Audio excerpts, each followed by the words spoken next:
አጠር ላልን ሴቶች የሚሆኑ ቆንጆ አለባበሶች። አንደኛ ሃይ ዌስትድ የሆኑ ልብሶችን መልበስ። ሃይ ዌስትድ የሆኑ ልብሶች እግራችንን ረጅም ስለሚያስመስሉልን ከላይና ከታች አሪፍ የሆነ ፕሮፖርሽን እንዲኖረን ያደርገናል። እና ደግሞ ከፈለግን በጨርቅ ሱሪ፣ በጂንስ፣ በቀሚስ እንደፈለግን አድርገን ስታይል ማድረግ እንችላለን። ሁለተኛ ደግሞ ከላይ ረጃጅም ቶፖችን ከመልበስ ይልቅ ክሮፕ ቶፖችን መልበስ። እዚህ ጋር እንደምታዩት ቲሸርቱን እንደዛው ከምንለብሰው ይልቅ እንደዚህ ክሮፕ አድርገን ስንለብሰው ያለውን ልዩነት እዩት። እና ደግሞ ክሮፕ ቶፕ ከፈለግነው ልብስ ጋር ስለሚሄድልን ከቀሚስ ጋር፣ ከሱሪ ጋር፣ ከጨርቅ ሱሪ ጋር፣ ከጂንስ ጋር ኤኒቲንግ ስለሚሄድልን በጣም ቆንጆ ነው።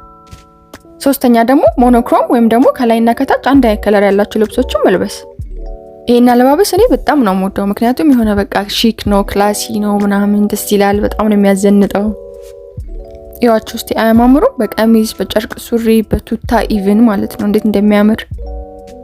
እና ብቻ ይሄ አለባበስ አጠር ላልን ሴቶች በጣም ነው የሚያምርብን። በቃ ከላይ እስከታች የሆነ ወጥ የሆነና የሚያምር አይነት ቅርጽ ይሰጠናል ማለት ነው።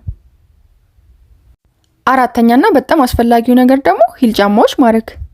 ሂል ጫማችን ያን ያህል በጣም ከፍ ያለና ሃይ ሂል መሆን የለበትም በነገራችን ላይ። ብቻ በመጠናችን ትንሽ ከፍ ያለ ሲሆን አውትፊታችንን ኤሊቬት ነው የሚያደርገው። በጣም ነው የሚያምረው። ፕላስ ከምንፈልገው አይነት አለባበስ ጋር መልበስ እንችላለን። በጣም ነው የሚያዘንጠው።